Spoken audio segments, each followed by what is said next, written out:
Hey guys, welcome back to my channel. कैसे हैं आप सब?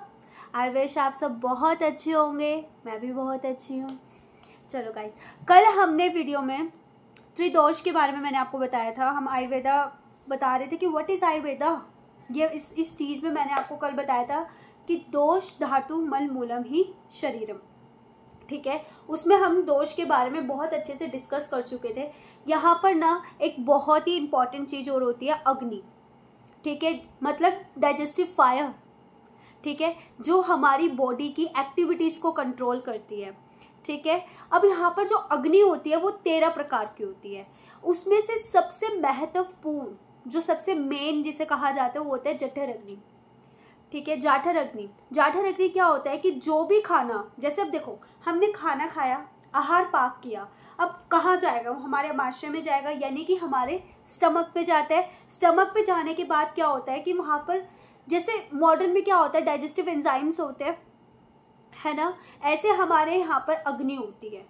तो जो जाठर अग्नि होती है वो सबसे मेन होती है। सभी अग्नि को जो कंट्रोल करे वो जाठर अग्नि है। फिर आती है हमारी भूत अग्नि। ये वो भूत नहीं है, घोस्ट वाली भूत नहीं है। यहाँ ये हमारे पेट में जो एक और अग्नि होती है उसको बोलते हैं भूते अग्नि, जो क्या करती है, जो पंच महाभूत को डिवाइड करती है, जिसकी वजह से मेटाबॉलिज्म की एक्टिविटी हो पाती है हमारी शरीर में। ठीक है, पंच महाभूत क्या क्या थे? आकाश, वायु, अग्नि, जल, पृथ्वी। ठीक है, फिर लास्ट एक आती है धातव अग्नि। धातव अग्नि क्या होती है कि जो धातुओं के अकॉर्डिंग एक्टिविटीज करती हो। ठीक है, तो जहाँ पे जैसे मॉडर्न में डाइजेस्टिव एंजाइम्स है, फिर वही बोल रही हूँ कि जैसे मॉडर्न में डाइजेस्टिव एंजाइम्स है, अगर बॉडी में सोचो कि डाइजेस्टिव एंजाइम्स काम ही नहीं कर रहे हैं, खाना डाइजेस्ट ही नहीं हो रहा है, तो क्या वो अच्छे से इंसान रह पाएगा? कहते हैं ना कि पेट सफा तो हर रोग दफा। कहते हैं ना ऐसे, यानी कि पेट का साफ होना बहुत ज़रूरी है। ठीक है, अगर पेट साफ है तो आपके शरीर में, आपके देह में कोई भी व्याधि उत्पन्न नहीं होगी। ठीक है, कोई डिसीज आपको नहीं घेर सकती। बट अगर आपका स्टमक साफ नहीं है, क्लीन नहीं हो पाता है, तो फिर तो व्याधि उत्पन्न होना बिल्कुल स्वाभाविक सी बात है। ठीक है, फिर आता है अब हमारे पास धातु। ठीक है, ये हमारा नेक्स्ट टॉपिक है। धातु क्या होती है? जो शरीर को धारण करे। ठीक है, 7 प्रकार की धातुएं होती है: रस, रक्त, मांस, मेद, मज्जा, अस्थि, शुक्र। ठीक है, जैसे कहने का मतलब है कि जो हमारे बॉडी फ्लूइड्स हो गए। ठीक है, यानी कि अस्थि मतलब क्या? बोन्स, बोन मैरो, जितने भी टाइप के फ्लूइड्स है, ब्लड। ठीक है, मसल्स, एडिपोज टिश्यूज। ठीक है, ये सब करते हैं। अब मैं आपको एक एक करके बताती हूँ कि कौन सी धातु क्या क्या धारण करती है। पहली धातु आती है हमारी रस धातु। रस धातु कैसे बनेगी? जैसे ही हमने आहार पाक किया, आहार पाक करने के बाद जो सबसे पहली धातु बनती है वो क्या होती है? रस धातु होती है, यानी कि बॉडी फ्लूइड्स। रस से नहीं समझ आ रहा? कोई फ्लूइड होगा तो ऑब्वियस सी बात है, बॉडी का फ्लूइड। ठीक है, फिर आती है हमारी सेकंड धातु, दैट इज रक्त धातु। रक्त धातु मतलब जो ब्लड का फॉर्मेशन करती है बॉडी के अंदर। Is it clear?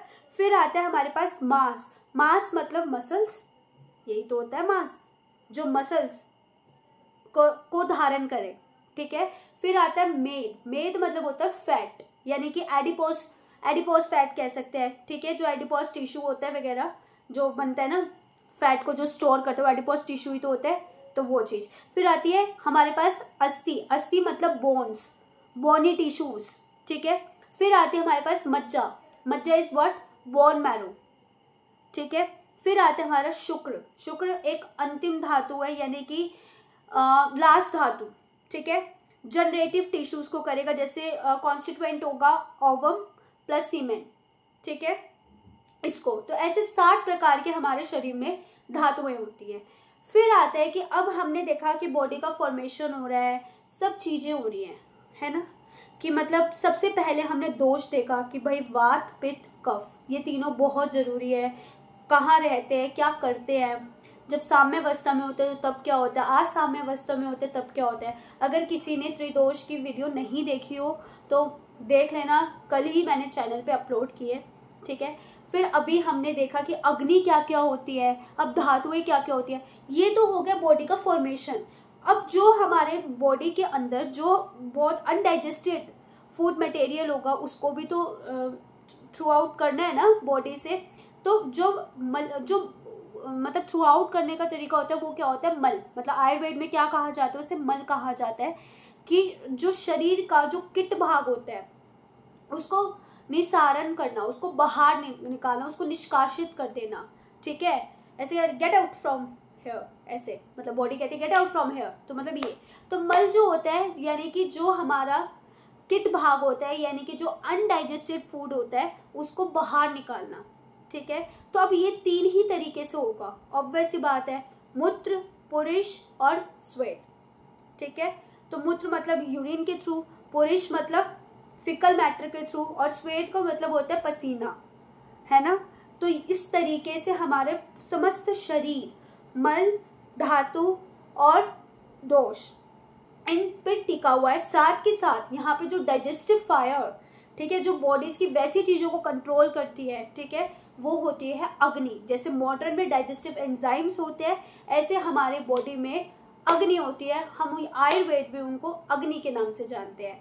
तो आई होप आप सबको ये वीडियो बहुत अच्छी लगी होगी। मुझे भी बहुत मज़ा आ रहा है बताने में। मिलते हैं ऐसी बहुत ही अच्छी अच्छी वीडियोस के साथ, नेक्स्ट व्लॉग में मिलेंगे। बाय बाय, तब तक अपना ध्यान रखना।